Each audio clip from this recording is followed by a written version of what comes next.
writers of the 70s. Some of you are saying right now, as you hear these words, oh, phooey, flattery, bear oil, I've tried that stuff. It doesn't work, not with intelligent people. Of course, flattery seldom works with discerning people. It is shallow, selfish, insincere. It ought to fail, and it usually does. True, some people are so hungry, so thirsty for appreciation that they'll swallow anything, just as a starving man will eat grass and fishworms. Even Queen Victoria was susceptible to flattery. Prime Minister Benjamin Disraeli confessed that he put it on thick in dealing with the Queen. To use his exact words, he said, "Spread it on with a trowel." But Disraeli was one of the most polished, deft, and adroit men who ever ruled the far-flung British Empire. He was a genius in his line. What would work for him wouldn't necessarily work for you and me. In the long run, flattery will do you more harm than good. Flattery is counterfeit, and like counterfeit money, it will eventually get you into trouble if you pass it to someone else. The difference between appreciation and flattery, that's simple. One is sincere, the other is insincere. One comes from the heart out, the other from the teeth out. One is unselfish, the other selfish. One is universally admired, the other universally condemned. I recently saw a bust of Mexican hero General Alvaro Obregón in the Chapultepec Palace in Mexico City. Below the bust are carved these wise words from General Obregón's philosophy. Don't be afraid of enemies who attack you. Be afraid of the friends who flatter you. No, I'm not suggesting flattery. Far from it. I'm talking about a new way of life. Now let me repeat. I am talking about a new way of life. King George V had a set of 6 maxims displayed on the walls of his study in Buckingham Palace. One of these maxims said, "Teach me neither to proffer nor receive cheap praise."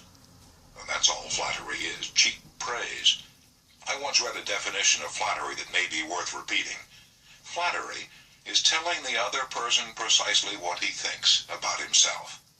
Use what language you will, said Ralph Waldo Emerson, you can never say anything but what you are.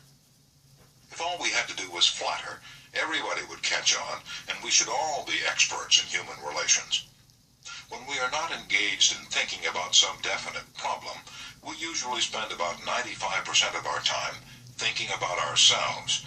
Now, if we stop thinking about ourselves for a while and begin to think of the other person's good points, we won't have to resort to flattery so cheap and false that it can be spotted almost before it's out of the mouth.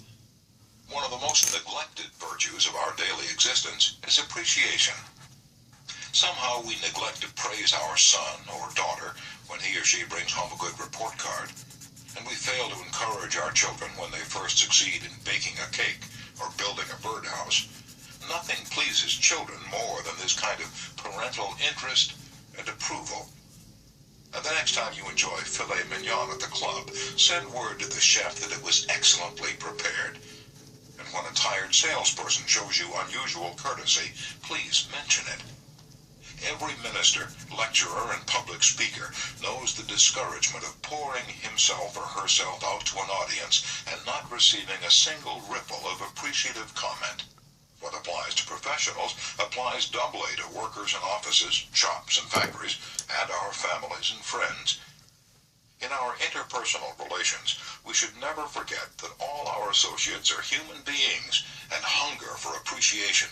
It is the legal tender that all souls enjoy. Try leaving a friendly trail of little sparks of gratitude on your daily trips. You will be surprised how they will set small flames of friendship that will be rose beacons on your next visit. Pamela Dunham of New Fairfield, Connecticut, had among her responsibilities on her job the supervision of a janitor who was doing a very poor job. The other employees would jeer at him and litter the hallways to show him what a bad job he was doing. It was so bad, productive time was being lost in the shop. Without success, Pam tried various ways to motivate this person. She noticed that occasionally he did a particularly good piece of work. She made a point to praise him for it in front of the other people. Each day the job he did all around got better. Pretty soon he started doing all his work efficiently. Now he does an excellent job.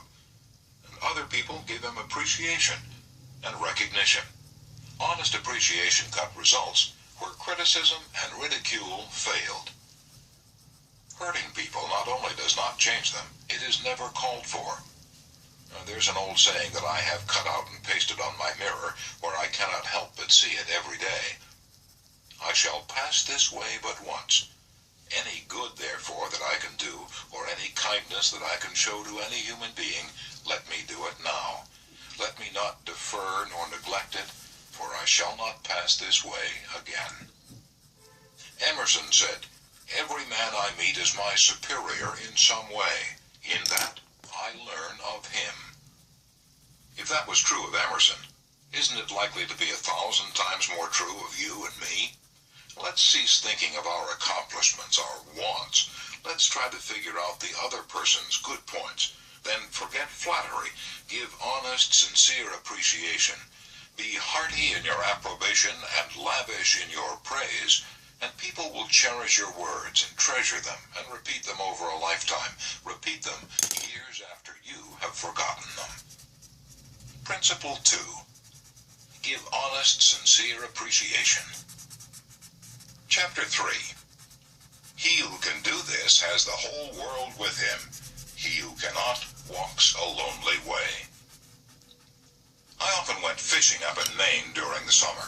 Personally, I'm very fond of strawberries and cream, but I found that for some strange reason fish prefer worms. So when I went fishing, I didn't think about what I wanted. I thought about what they wanted.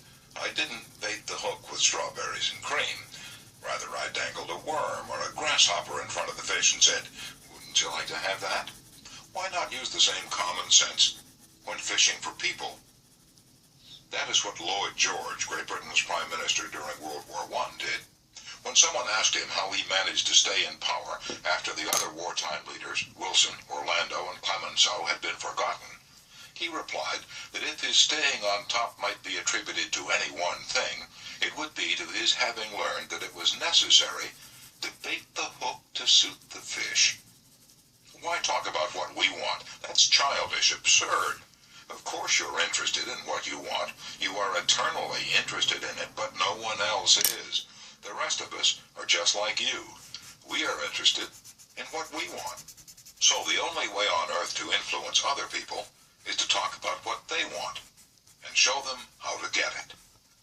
Remember that tomorrow when you're trying to get somebody to do something. If, for example, you don't want your children to smoke, don't preach at them and don't talk about what you want, but show them that cigarettes may keep them from making the basketball team or winning the 100-yard dash. This is a good thing to remember, regardless of whether you're dealing with children or calves or chimpanzees. For example, one day Ralph Waldo Emerson and his son tried to get a calf into the barn. They made the common mistake of thinking only of what they wanted. Emerson pushed and his son pulled, but the calf was doing just what they were doing. He was thinking only of what he wanted, so he stiffened his legs and stubbornly refused to leave the pasture. The Irish housemaid saw their predicament. She couldn't write essays or books, but on this occasion at least she had more horse sense or calf sense than Emerson had. She thought of what the calf wanted. So she put her maternal finger in the calf's mouth and let the calf suck her finger as she gently led him into the barn. Every act you have ever performed since the day you were born was performed because you wanted something. What about the time you gave a large contribution to the Red Cross?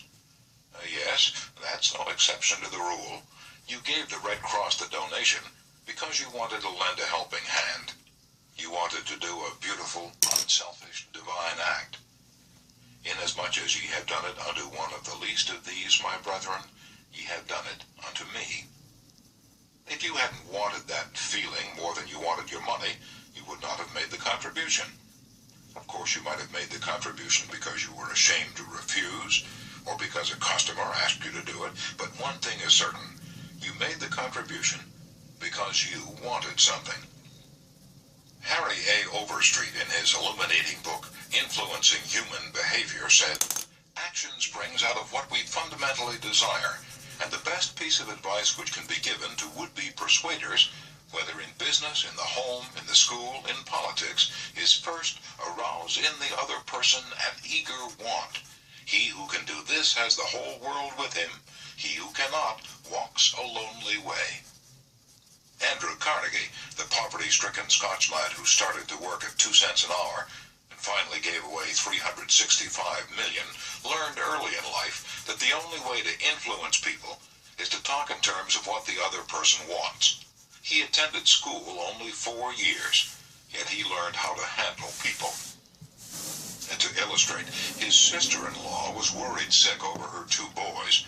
They were at Yale, and they were so busy with their own affairs that they neglected to write home and paid no attention whatever to their mother's frantic letters. Then Carnegie offered to wager $100 that he could get an answer by return mail without even asking for it.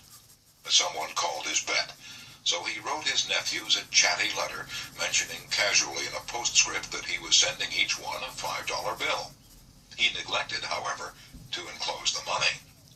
Back came replies by return mail, thanking dear Uncle Andrew for his kind note, and, well, you can finish the sentence yourself. Another example of persuading comes from Stan Novak of Cleveland, Ohio, a participant in our course. Stan came home from work one evening to find his youngest son, Tim, kicking and screaming on the living room floor. He was to start kindergarten the next day, and was protesting that he would not go. Stan's normal reaction would have been to banish the child to his room and tell him he just better make up his mind to go. He had no choice. But tonight, recognizing that this would not really help Tim start kindergarten in the best frame of mind, Stan sat down and thought, if I were Tim, why would I be excited about going to kindergarten? He and his wife made a list of all the fun things Tim would do, such as finger painting, singing songs, making new friends. Then they put them into action. We all started finger painting on the kitchen table, my wife Lil, my other son Bob, and myself, all having fun. Soon Tim was peeping around the corner. Next he was begging to participate. Oh no, you have to go to kindergarten first to learn how to finger paint. With all the enthusiasm I could muster, I went through the list, talking in terms that he could understand, telling him of all the fun he would have in kindergarten. The next morning, I thought I was the first one up. I went downstairs and found Tim sitting sound asleep in the living room chair. What are you doing here? I asked. I'm waiting to go to kindergarten. I don't want to be late. The enthusiasm of our entire family had aroused in Tim an eager want that no amount of discussion or threat could possibly have accomplished. Tomorrow you may want to persuade somebody to do something. Before you speak, pause and ask yourself, how can I make this person want to do it? That question will stop us from rushing into a situation heedlessly with futile chatter about our desires.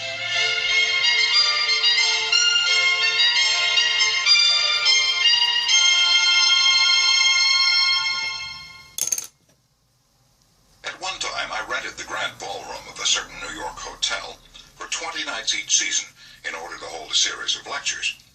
At the beginning of one season, I was suddenly informed that I should have to pay almost 3 times as much rent as formerly.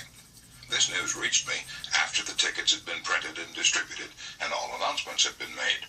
Naturally, I didn't want to pay the increase, but what was the use of talking to the hotel about what I wanted? They were interested only in what they wanted. So a couple of days later, I went to see the manager. I was a bit shocked when I got your letter, I said, but I don't blame you at all. If I'd been in your position, I should probably have written a similar letter myself. Your duty as manager of the hotel is to make all the profit possible. If you don't do that, you'll be fired, and you ought to be fired. Now let's take a piece of paper. Write down the advantages and the disadvantages that will accrue to you if you insist on this increase in rent. And I took the letterhead and ran a line through the center, headed one column advantages and the other column disadvantages. I wrote down under the head advantages these words, ballroom free. And then I went on to say, you'll have the advantage of having the ballroom free to rent for dances and conventions. That's a big advantage. For affairs like that will pay you much more than you can get for a series of lectures. If I tie your ballroom up for 20 nights during the course of the season, it's sure to mean a loss of some very profitable business to you. Now, let's consider the disadvantages. First, instead of increasing your income from me, you're going to decrease it. In fact, you're going to wipe it out because I cannot pay the rent you're asking. I shall be forced to hold these lectures at some other place. There's another disadvantage to you also.